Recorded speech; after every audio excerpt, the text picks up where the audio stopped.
इतना मैं चाहूँ तुझे, कोई किसी को न चाहे। तू भी मुझसे प्यार करे, तू भी मुझसे प्यार करे। काश वो दिन भी आए। इतना मैं चाहूँ तुझे, ओ, कोई किसी को न चाहे। हेलो दोस्तों, स्वागत है आप सबों का अपना यूट्यूब चैनल सक्सेस पॉइंट में। मैं हूं मुन्ना। हम मैट्रिक बोर्ड परीक्षा 2023 के लिए ऑब्जेक्टिव टेस्ट सीरीज की शुरुआत कर दिए हैं, जिसमें ज्योग्राफी पार्ट 1 का वीडियो आप लोगों ने देखा। बहुत से छात्रों का कमेंट आया कि सर ज्योग्राफी पार्ट 2 बनाइए। जो भी स्टूडेंट ज्योग्राफी पार्ट 2 का वीडियो नहीं देखे हैं वे ज़रूर देख लेंगे। उसका लिंक हम डिस्क्रिप्शन में दे दिए हैं। जो भी स्टूडेंट मैट्रिक की परीक्षा 2023 में देने वाले हैं वे इस सीरीज को ज़रूर देख लेंगे, क्योंकि इस सीरीज में वही क्वेश्चन आपको डाला गया है जो मैट्रिक परीक्षा 2023 में हूबहू देखने को मिलेगा। इस सीरीज को देखने के बाद आपको दूसरा कोई भी बुक पढ़ने की आवश्यकता नहीं पड़ेगी। तो आइए बिना देरी किए हुए वीडियो को स्टार्ट करते हैं। तो ये रहा आपके पास पहला क्वेश्चन। पहला क्वेश्चन कह रहा है कि भारत के किस राज्य में वन का सबसे अधिक विस्तार है। Option number 1 Kerala, option number 2 Karnataka, option number 3 मध्य प्रदेश, ऑप्शन नंबर 4 उत्तर प्रदेश। इसका क्या आंसर होगा बच्चों? आप लोग बताएंगे इसका राइट आंसर क्या होगा बच्चों? तो इसका राइट आंसर हो जाएगा मध्य प्रदेश। इसका राइट आंसर क्या हो जाएगा बच्चों? मध्य प्रदेश। इसका राइट आंसर क्या हो जाएगा? मध्य प्रदेश। चलिए नेक्स्ट क्वेश्चन की ओर बढ़ते हैं, क्वेश्चन नंबर 2 की ओर। क्वेश्चन नंबर 2 कह रहा है भारत में 2001 में कितने प्रतिशत भौगोलिक क्षेत्र में वन का विस्तार था। Option number 1 25%, option number 2 19.27%, option number 3 20%, option number 4 7%। तो इसका राइट आंसर क्या हो जाएगा बच्चों? इसका राइट आंसर हो जाएगा 19.27%। इसका राइट आंसर क्या हो जाएगा दोस्तों? 19.27%। अगर आपसे पूछ ले कि वर्तमान में भारत में कितने प्रतिशत क्षेत्र पर वन है, वर्तमान में अभी भारत में कितने प्रतिशत क्षेत्र पर वन है, तो आप लोग लगाइएगा 24%। कितना प्रतिशत है? 24%। अभी वर्तमान में कितना प्रतिशत क्षेत्र पे वन है? तो 24%। चलिए नेक्स्ट क्वेश्चन की ओर बढ़ते हैं, क्वेश्चन नंबर 3 की ओर। क्वेश्चन नंबर 3 में कह रहा है वन संरक्षण एवं प्रबंधन की दृष्टि से वनों को वर्गीकृत किया गया है, यानी कि वनों को कितने भागों में बांटा गया है। ऑप्शन नंबर 1 कह रहा है 4 भागों में, ऑप्शन नंबर 2 कह रहा है 3 भागों में, ऑप्शन नंबर 3 5 भागों में, ऑप्शन नंबर 4 2 भागों में। तो इसका राइट आंसर क्या हो जाएगा बच्चों? इसका राइट आंसर हो जाएगा 3 वर्गों में। कितने भागों में बांटा गया है? 3। चलिए नेक्स्ट क्वेश्चन की ओर बढ़ते हैं, क्वेश्चन नंबर 4 की ओर। क्वेश्चन नंबर 4 का रहा है भारत का राष्ट्रीय पक्षी क्या है। भारत का राष्ट्रीय पक्षी क्या है? ऑप्शन नंबर 1 कबूतर, ऑप्शन नंबर 2 हंस, ऑप्शन नंबर 3 मयूर, ऑप्शन नंबर 4 तोता। चलिए बच्चों इसका राइट जवाब करेंगे आप लोग जल्दी जल्दी। इसका राइट आंसर क्या हो जाएगा बच्चों? इसका राइट आंसर हो जाएगा मयूर। कहीं मयूर के जगह पर अगर मोर भी दे तो वही आपका सही होगा, क्योंकि उसी को हम लोग मयूर भी कहते हैं, मोर भी कहते हैं। चलिए आप लोग कमेंट करके हमको बताइएगा कि बिहार का राजकीय पक्षी क्या है। बिहार का राजकीय पक्षी क्या है, आप लोग को कमेंट करके बताना है। चलिए हम लोग नेक्स्ट क्वेश्चन की ओर बढ़ते हैं, क्वेश्चन नंबर 5 की तरफ। क्वेश्चन नंबर 5 में कह रहा है प्राकृतिक संसाधनों के संरक्षण 1968 में कौन सा कन्वेंशन हुआ था।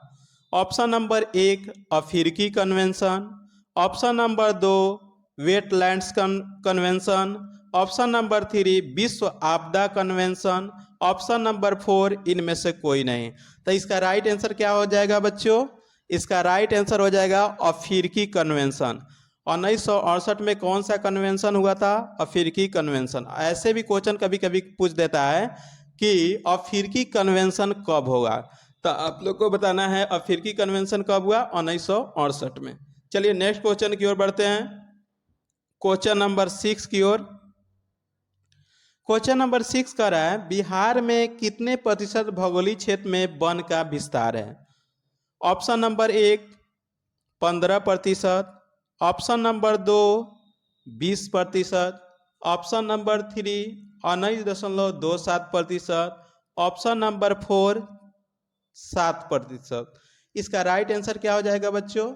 इसका राइट आंसर हो जाएगा 7%। ये क्वेश्चन मतलब लगभग हर एक साल पूछते आ रहा है और 7% इसका राइट आंसर होगा। कहीं कहीं पे आपको 7.1 भी देखने को मिलता है, कहीं कहीं पे लिखा रहेगा 7.1, तो उसी को मारेंगे क्योंकि वर्तमान में अभी 7.1% ही गिना रहा है। चलिए नेक्स्ट क्वेश्चन की ओर बढ़ते हैं हम लोग। क्वेश्चन नंबर 7 में करा है इनमें से कौन सा जीव है जो केवल भारत में ही पाया जाता है? ऑप्शन नंबर 1 घड़ियाल, option number 2 dolphin, option number 3 whale, option number 4 कछुआ। तो इसका राइट आंसर क्या हो जाएगा बच्चों? इसका राइट आंसर आप लोग बताएंगे। इसका राइट आंसर क्या हो जाएगा? इसका राइट आंसर हो जाएगा घड़ियाल। कौन सा ऐसा जीव है जो केवल भारत में पाया जाता है?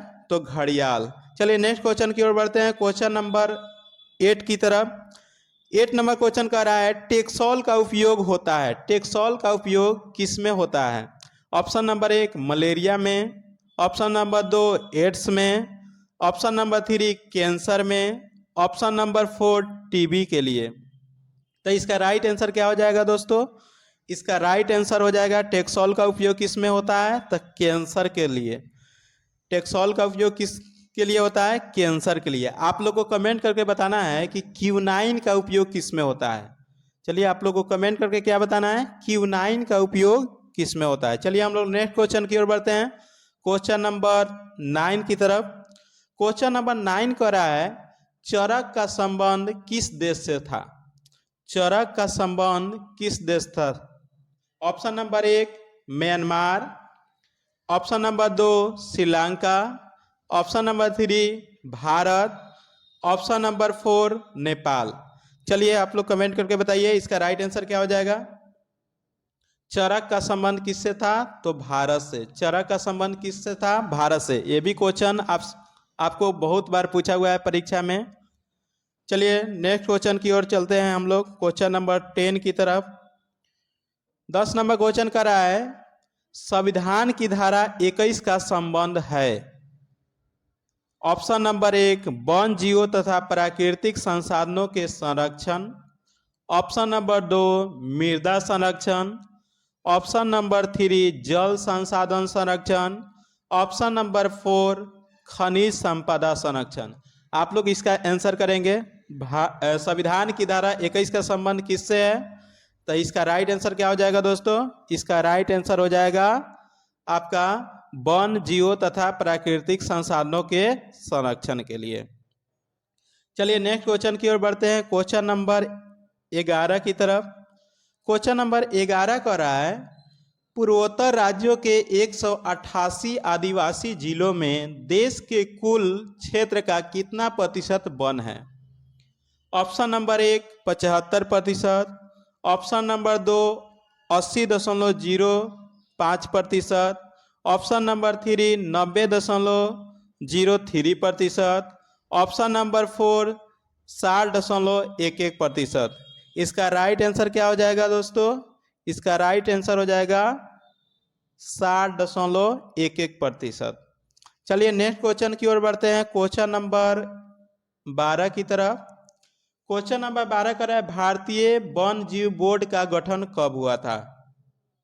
ऑप्शन नंबर 1 है 1972, ऑप्शन नंबर 2 है 1992, ऑप्शन नंबर 3 है 1948, ऑप्शन नंबर 4 है 1952। इसका राइट आंसर आप लोग करेंगे जल्दी जल्दी। इसका राइट आंसर क्या हो जाएगा दोस्तों? इसका राइट आंसर हो जाएगा 1952। भारतीय वन जीव बोर्ड का गठन कब हुआ था? तो 1952 ईस्वी में। चलिए नेक्स्ट क्वेश्चन की ओर बढ़ते हैं, क्वेश्चन नंबर 13 की ओर। कह रहा है बाघ परियोजना, बाघ परियोजना की शुरुआत कब हुई थी? बाघ परियोजना की शुरुआत कब हुई थी दोस्तों? Option number 1 1952, option number 2 1973, option number 3 1972, option number 4 1997। इसका राइट आंसर क्या हो जाएगा? बाघ परियोजना की शुरुआत कब हुई थी? तो 1973 ईस्वी में। कब हुआ था दोस्तों? तो 1973 ईस्वी में। चलिए नेक्स्ट क्वेश्चन की ओर बढ़ते हैं हम लोग, क्वेश्चन नंबर 14 की तरफ। क्वेश्चन नंबर 14 में कह रहा है कि कन्हा राष्ट्रीय उद्यान किस राज्य में अवस्थित है? कन्हा राष्ट्रीय उद्यान किस राज्य में अवस्थित है? Option number 1 Madhya Pradesh, option number 2 Kerala, option number 3 Assam, option number 4 Uttarakhand. चलिए इसका राइट आंसर आप लोग बताएंगे। इसका आंसर क्या हो जाएगा दोस्तों? तो इसका राइट आंसर हो जाएगा मध्य प्रदेश। कन्हा राष्ट्रीय उद्यान किस राज्य में अवस्थित है? मध्य प्रदेश। ये भी बैक साल का ही क्वेश्चन है, मतलब फाइनल एग्जाम 2022 में पूछा हुआ था। ठीक है, बहुत बार पूछा हुआ है क्वेश्चन, अच्छा क्वेश्चन है। चलिए नेक्स्ट क्वेश्चन की ओर बढ़ते हैं, क्वेश्चन नंबर 15 की ओर। 15 नंबर का रहा है काजीरंगा राष्ट्रीय उद्यान किस राज्य में अवस्थित है? काजीरंगा राष्ट्रीय उद्यान किस राज्य में अवस्थित है? Option number 1 Madhya Pradesh, option number 2 Kerala, option number 3 Assam, option number 4 Uttarakhand. इसका राइट आंसर क्या हो जाएगा दोस्तों? काजीरंगा राष्ट्रीय उद्यान कहाँ पर है? तो असम में। काजीरंगा राष्ट्रीय उद्यान कहाँ है दोस्तों? असम में। चलिए आपको कमेंट करके बताना है कि मानस राष्ट्रीय उद्यान कहाँ, किस राज्य में है, कमेंट करके हमको बताइएगा। चलिए नेक्स्ट क्वेश्चन की ओर बढ़ते हैं, क्वेश्चन नंबर 16 की तरफ। क्वेश्चन नंबर 16 का रहा है कॉर्बेट राष्ट्रीय उद्यान किस राज्य में अवस्थित है? कॉर्बेट राष्ट्रीय उद्यान किस राज्य में अवस्थित है? ऑप्शन नंबर 1 है मध्य प्रदेश, ऑप्शन नंबर 2 है केरल, ऑप्शन नंबर 3 है असम, ऑप्शन नंबर 4 है उत्तराखंड। तो आप लोगों को बताना है कॉर्बेट राष्ट्रीय उद्यान किस राज्य में अवस्थित है? तो उत्तराखंड में। कहाँ है बच्चों? उत्तराखंड में। चलिए नेक्स्ट क्वेश्चन की ओर बढ़ते हैं, क्वेश्चन नंबर 17 की तरफ। क्वेश्चन नंबर 17 में कह रहा है कि गिर राष्ट्रीय उद्यान किस राज्य में अवस्थित है? इस साल का ही क्वेश्चन है, इस साल पूछा हुआ था। गिर राष्ट्रीय उद्यान किस राज्य में? वो जो चार्ट है, वो चार्ट को जरूर ही देख लेंगे कि इस चार्ट में से 1 से 2 क्वेश्चन बिल्कुल ही रहेगा, बहुत ही इंपॉर्टेंट ये चार्ट है। चलिए तो नेक्स्ट क्वेश्चन नंबर 17 में हम लोग, क्वेश्चन नंबर 17 का रहा है गिर राष्ट्रीय उद्यान किस राज्य में अवस्थित है? ऑप्शन नंबर 1 कह रहा है आपको मध्य प्रदेश, ऑप्शन नंबर 2 कह रहा है Gujarat, option number 3 Assam, option number 4 Uttarakhand. इसका राइट आंसर आप लोग देंगे। 17 नंबर क्वेश्चन का आंसर क्या हो जाएगा दोस्तों? तो इसका राइट आंसर हो जाएगा गुजरात। ग से गिर, ग से गुजरात, याद रखेंगे, इस साल का ही फाइनल एग्जाम का क्वेश्चन है। चलिए नेक्स्ट क्वेश्चन की ओर बढ़ते हैं हम लोग, क्वेश्चन नंबर 18 की तरफ। क्वेश्चन नंबर 18 कर रहा है हमारे देश में राष्ट्रीय उद्यानों की संख्या कितनी है? हमारे देश में राष्ट्रीय उद्यानों की संख्या कितनी है? उद्यान पूछ रहा है, राष्ट्रीय उद्यान। ठीक है, चलिए इसका आप लोग जवाब बताएंगे। ऑप्शन नंबर 1 है 14%, 14, ऑप्शन नंबर 2 है 448, ऑप्शन नंबर 3 है 85, ऑप्शन नंबर 4 है 52। तो हमारे देश में राष्ट्रीय उद्यानों की संख्या कितना है आप लोग को बताना है। तो इसका राइट आंसर क्या हो जाएगा दोस्तों? इसका राइट आंसर हो जाएगा 85। हमारे देश में राष्ट्रीय उद्यानों की संख्या कितनी है? 85। चलिए नेक्स्ट क्वेश्चन की ओर बढ़ते हैं, क्वेश्चन नंबर 19 की तरफ। क्वेश्चन नंबर 19 का रहा है हमारे देश में जय मंडलों की संख्या कितनी है? तो जय मंडलों की संख्या कितनी है हमारे देश में? हमारे देश में जय मंडलों की संख्या कितनी है? ऑप्शन नंबर 1 का रहा है 14%, option number 2 448, option number 3 85, option number 4 52। तो जैवमंडलों की संख्या कितनी है दोस्तों? तो जैवमंडलों की संख्या कितनी है? 14। अगर आपसे पूछ दे कि हमारे देश में अभयारण्यों की संख्या कितनी है, वे आप लोग कमेंट करके बताएंगे। हमारे देश में अभयारण्यों की संख्या कितनी है, एक कमेंट बॉक्स में आप लोग हमको बताएंगे। चलिए नेक्स्ट क्वेश्चन की ओर बढ़ते हैं हम लोग, क्वेश्चन नंबर 20 की तरफ। क्वेश्चन नंबर 20 कह रहा है कि चिपको आंदोलन कब चलाया गया था। हम ज्योग्राफी के पार्ट 1 में आपको कमेंट करके बताने के लिए बोले थे, बहुत सारे स्टूडेंटों ने इसका राइट जवाब भेजा था, चिपको आंदोलन कब चलाया गया था। आज ये क्वेश्चन आपको मिल ही गया, तो आप लोग को बताना है इसका राइट आंसर क्या होगा। ऑप्शन नंबर 1 कह रहा है 1872, ऑप्शन नंबर 2 है 1992, ऑप्शन नंबर 3 है 1952, ऑप्शन नंबर 4 है 1972। तो इसका राइट आंसर क्या हो जाएगा दोस्तों? 20 नंबर क्वेश्चन, यानी कि चिपको आंदोलन का कब चलाया गया था, तो 1972 में। कब चलाया गया था दोस्तों? 1972 में। चलिए नेक्स्ट क्वेश्चन की ओर बढ़ते हैं, क्वेश्चन नंबर 21। क्वेश्चन नंबर 21 का रहा है, एक एनजीओ की वानिकी रिपोर्ट के अनुसार 1948 में विश्व में कितने हेक्टेयर भूमि पर वन का विस्तार था। ऑप्शन नंबर 1 6 अरब हेक्टेयर, ऑप्शन नंबर 2 4 अरब हेक्टेयर, ऑप्शन नंबर 3 8 अरब हेक्टेयर, ऑप्शन नंबर 5 5 अरब हेक्टेयर। तो इसका राइट आंसर क्या हो जाएगा दोस्तों? इसका राइट आंसर हो जाएगा 4 अरब हेक्टेयर। कितना था दोस्तों? 4 अरब हेक्टेयर। ये भी क्वेश्चन परीक्षा में पूछा हुआ है, बैक साल का क्वेश्चन है। चलिए नेक्स्ट क्वेश्चन की ओर बढ़ते हैं, क्वेश्चन नंबर 22 की ओर। क्वेश्चन नंबर 22 में कह रहा है, साल किस प्रकार का वृक्ष है। साल किस प्रकार का वृक्ष है। साल एक वृक्ष का नाम है जो कि किस प्रकार का वृक्ष है। ऑप्शन नंबर 1 शुष्क, ऑप्शन नंबर 2 डेल्टाई, ऑप्शन नंबर 3 सदाबहार, ऑप्शन नंबर 4 पतझड़। तो इसका राइट आंसर क्या हो जाएगा दोस्तों? पतझड़ वन। पतझड़ वन किसे कहते हैं? तो वैसा पेड़ जिसका पत्ता एक बार पूरा गिर जाए तो उसे क्या कहेंगे? पतझड़ वन। और सदाबहार वृक्ष किसे कहेंगे? तो वैसा पेड़ जिसका पत्ता एक बार पूरा नहीं गिरता है तो उसे क्या कहते हैं? सदाबहार वृक्ष। चलिए नेक्स्ट क्वेश्चन की ओर बढ़ते हैं, क्वेश्चन नंबर 23 की तरफ। क्वेश्चन नंबर 23 में कह रहा है, 1951 से 1980 तक, 1951 से 1980 तक लगभग कितना वर्ग किलोमीटर वन क्षेत्र कृषि भूमि में परिवर्तित हुआ। Option number 1 30,000, option number 2 26,200, option number 3 25,200, option number 4 35,500। आप लोग को इसका जवाब बताना है। राइट आंसर क्या हो जाएगा दोस्तों? इसका 26,200। 1951 से 1980 तक लगभग कितने वर्ग किलोमीटर वन क्षेत्र कृषि भूमि में परिवर्तित हुआ था? तो 26,200। चलिए नेक्स्ट क्वेश्चन की ओर बढ़ते हैं, क्वेश्चन नंबर 24 की ओर। क्वेश्चन नंबर 24 में कह रहा है, वन प्राणी संरक्षण अधिनियम किस वर्ष पारित किया गया था। वन प्राणी संरक्षण अधिनियम किस वर्ष पारित किया गया था। ऑप्शन नंबर 1 कह रहा है 1972, option number 2 1952, option number 3 1992, option number 4 1980। इसका राइट आंसर क्या हो जाएगा बच्चों? इसका राइट आंसर हो जाएगा 1972 में। वन प्राणी संरक्षण अधिनियम कब पारित किया गया था? तो 1972 में। चलिए नेक्स्ट क्वेश्चन की ओर बढ़ते हैं, क्वेश्चन नंबर 25। कंचनजंगा राष्ट्रीय उद्यान किस राज्य में अवस्थित है। कंचनजंगा राष्ट्रीय उद्यान किस राज्य में अवस्थित है। Option number 1 Sikkim, option number 2 Madhya Pradesh, option number 3 Gujarat, option number 4 Uttarakhand. तो इसका राइट आंसर क्या हो जाएगा बच्चों? इसका राइट आंसर हो जाएगा सिक्किम। कंचनजंगा राष्ट्रीय उद्यान किस राज्य में अवस्थित है? तो सिक्किम में।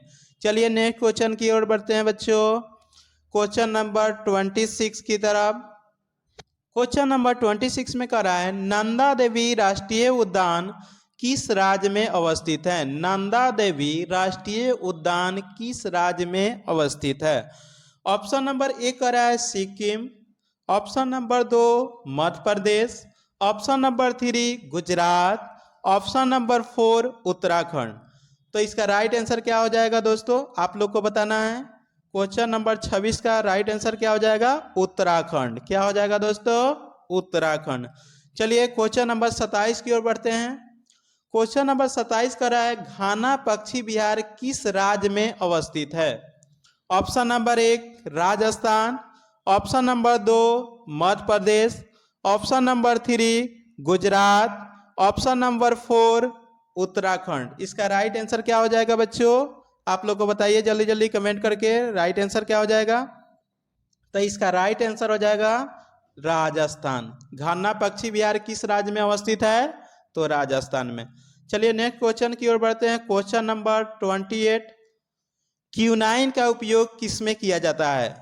क्यूनाइन का उपयोग किसमें किया जाता है। ऑप्शन नंबर 1 कैंसर में, ऑप्शन नंबर 2 मलेरिया में, ऑप्शन नंबर 3 टीबी में, ऑप्शन नंबर 4 खांसी में। तो क्यूनाइन का हम कहे थे शुरू वाला जब टेक्सोल का उपयोग बता रहे थे उसी समय क्वेश्चन पूछे थे कि कमेंट करके आप लोग बताइएगा क्यूनाइन का उपयोग किसमें होता है। चलिए यहाँ पर क्वेश्चन वो आ ही गया है। चलिए तो इसका राइट जवाब क्या हो जाएगा, मलेरिया के लिए। राइट जवाब क्या हो जाएगा दोस्तों, मलेरिया के लिए। क्यूनाइन का उपयोग किसमें होता है, मलेरिया के लिए। चलिए नेक्स्ट क्वेश्चन की ओर बढ़ते हैं, क्वेश्चन नंबर 29 की तरफ। क्वेश्चन नंबर 29 का रहा है कि मैंग्रोव वन का सबसे अधिक विस्तार कहाँ है। ऑप्शन नंबर 1 अंडमान निकोबार द्वीप समूह के तटीय भाग में, ऑप्शन नंबर 2 सुंदरवन में, ऑप्शन नंबर 3 पश्चिमी तटीय प्रदेश में, ऑप्शन नंबर 4 पूर्वोत्तर राज्य में। चलिए आप लोग को इसका राइट जवाब बताना है। मैंग्रोव वन का सबसे अधिक विस्तार कहाँ पे है, तो सुंदरवन में। मैंग्रोव वन का विस्तार सबसे अधिक कहाँ है, तो सुंदरवन में। मैंग्रोव एक मतलब झाड़ी का प्रकार है जो कि दलदली भागों में लगाया जाता है, जहाँ पर सुनामी अगर ज़्यादा आने की संभावना रहती है वहाँ पर मैंग्रोव वन का सबसे अधिक विस्तार रखा जाता है। चलिए नेक्स्ट क्वेश्चन की ओर बढ़ते हैं, क्वेश्चन नंबर 30 की तरफ। क्वेश्चन नंबर 30 का रहा है, आयुर्वेद का जनक किसे कहा जाता है। आयुर्वेद का जनक किसे कहा जाता है। ऑप्शन नंबर 1 है आपके पास चरक को, ऑप्शन नंबर 2 का रहा है तुलसीदास को, ऑप्शन नंबर 3 वाल्मीकि को, ऑप्शन नंबर 4 इनमें से कोई नहीं। आयुर्वेद का जनक किसे कहा जाता है, तो चरक को। आयुर्वेद का जनक किसे कहा गया है, चरक। चलिए दोस्तों आज के लिए इतना ही। आपको यह टेस्ट सीरीज कैसा लगा और आपका आज कितना ऑब्जेक्टिव सही हुआ कमेंट बॉक्स में ज़रूर बताइएगा। अगर आप नए हैं तो इस चैनल को सब्सक्राइब कीजिएगा और वीडियो को ज़्यादा से ज़्यादा लाइक और अपने दोस्तों के पास शेयर कीजिएगा। अगर आपको ज्योग्राफी पार्ट 3 चाहिए तो कमेंट ज़रूर कीजिएगा। तब तक के लिए अपना बहुत बहुत ख्याल रखिएगा। धन्यवाद।